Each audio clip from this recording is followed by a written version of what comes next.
semuanya, teman-teman semuanya, selamat pagi. Halo, pagi. Gimana perjalanan teman-teman sekalian ke sini? Seru gak? Seru. Seru ya, bagus Iya. deh. Walaupun pekan baru ya panas-panas Iya, kayak gini, benar, tapi harus Kak. tetap semangat ya Iya, teman-teman betul, Kak. sekalian. Sebelumnya selamat datang ya teman-teman di Asia Heritage. Sebelum kita memulai tour di sini, perkenalkan dulu nama saya Kindi sama Jamaan. Teman-teman sekalian bisa panggil saya Kindi. Halo, Kak Kindi. Halo. Nah, sekarang karena kita sudah masuk nih di area Asia Heritage-nya dan hal pertama yang disuguhi oleh Asia Heritage ini itu adalah yang namanya itu Little Tokyo. Itu tuh dia ini tuh negara Jepang ya, yang udah pasti teman-teman tahu semua. Mungkin kita langsung ikut aja yuk. Nah, yang pertama ini Little Tokyo ini itu tuh dia terinspirasi desainnya itu dari distrik Asakusa dan juga Kyoto di Jepang. Nah, sini ya teman-teman.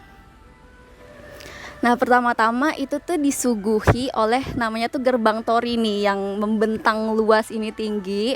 Nah, katanya gerbang tori ini itu tuh peralihan dari dunia fana ke dunia spiritual di dalam budaya Shinto. Kenapa di dalam budaya Shinto? Sini teman-teman. Karena pas kita sudah melewati, pas kita udah melewati gerbang tori ini, itu tuh disuguhi dengan kuil Shinto di mana orang-orang itu dapat beribadah. Yuk kita masuk teman-teman. Nih, buat teman-teman lihat ya, kuil Shinto di Jepang. Bentukannya tuh ya kurang lebih kayak gini lah teman-teman. Nah, terus di sini juga ada namanya Matata Archery Zone ya, dimana tuh teman-teman tuh bisa berlatih archery atau memanah ya teman-teman. Tapi mungkin kayaknya belum buka kayaknya teman-teman. Jadi kita mungkin langsung lanjut aja yuk. Nah, selain itu juga di sini itu ada rumah tradisional nih kayak gini teman-teman di sebelah kanan saya. Nah, itu tuh dia tuh biasanya kalau rumah tradisional Jepang itu terbuat dari kayu dan beratapan genteng yang dimana itu tuh melambangkan kayak keharmonisan dengan alam lah gitu. Nah, terus kita karena di sini kecil juga ya teman-teman tempatnya. Nah, setelah kita masuk ke dalam gerbang tori ini itu tuh disuguhi dengan toko-toko kuliner gitulah. Nah, jadi teman-teman tuh boleh banget kalau misalkan aus nih, capek atau lapar gitu ya, itu tuh bisa mampir nih ke tenan-tenan yang ada di sini gitu. Nah, terus udah sampai situ, kita belum selesai teman-teman. Di sini di luar sini di sebelah sana itu tuh ada namanya jembatan yang berwarna merah melengkung dan di sekelilingnya oleh air. Itu tuh katanya tuh melambangkan keharmonisan dan juga kedamaian di dalam budaya Jepang. Nah, kalau misalkan teman-teman engah gitu ya, dari gerbang tori terus juga jembatannya itu tuh warnanya tuh merah. Nah, katanya merah ini itu tuh katanya melambangkan kedamaian dan juga keharmonisan, serta itu tuh bisa mengusir roh jahat katanya teman-teman gitu. Nah, mungkin aku bakal kasih waktu teman-teman mungkin sekitar 30 menit untuk mengelilingi daerah Little Tokyo ini. Teman-teman bisa lihat lah ya teman-teman, sekelilingnya itu udah spot foto semua. Teman-teman bisa ambil foto, bisa beli makanan minuman juga di sekitar sini. Nah, mungkin apakah ada pertanyaan? Tidak, Kak. Oke, mungkin sekian saja. Nanti kita langsung lanjut lagi ke negara Korea. Oke, see you. Nah, halo teman-teman semuanya. Nah, sekarang kita udah berada di Korea Zone, yang dimana tuh kalau di sini di Asia Heritage ini zona Koreanya itu dia itu pakai Jeju Village. Nah, dimana nih teman-teman bisa lihat ya di sekitarnya ini tuh mengusung nuansa desa Jeju banget gitu. Nah, teman-teman bisa lihat di sini ini tuh rumah-rumah khas di Pulau Jeju, karena dia ini bentuknya tuh rendah dan terbuat dari batu vulkanik dan juga dilapisi dengan atap jerami.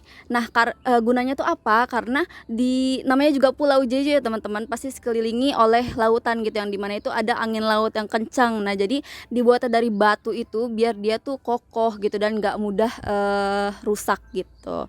Nah, terus lanjut kita ke simbol patung yang ada di sini. Nah, ini tuh namanya itu patung Dol Harbang yang katanya ini tuh simbol yang cuma ada di Pulau Jeju. Nah, itu melambangkan kayak pelindungan gitu deh pokoknya di desa Jeju ini. Nah, terus kita lanjut ke sini. Itu di sini tuh ada apa namanya? Lonceng besar. Dan ini tuh kalau misalkan di Pulau Jeju itu tuh namanya tuh bomjong. Namanya tuh bomjong. Nah, ini tuh gunanya itu untuk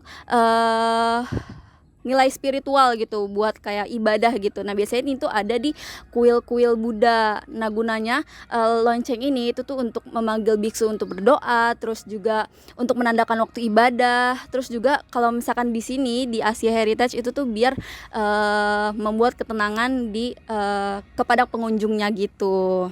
Nah, simbol ini di Jeju sendiri ya teman-teman, dia ini tuh nilai spiritualnya itu tuh masih erat gitu kan, sama kedekatannya dengan alam juga. Nah, jadi simbol ini tuh dibuat sebagai simbol ketenangan diri dan juga refleksi diri. Nah, kalau misalkan di hari Asia Heritage ya teman-teman, tidak diperbolehkan untuk membunyikan lonceng tersebut dengan alasan keamanan dan juga penghormatan kepada nilai spiritualnya. Begitu teman-teman.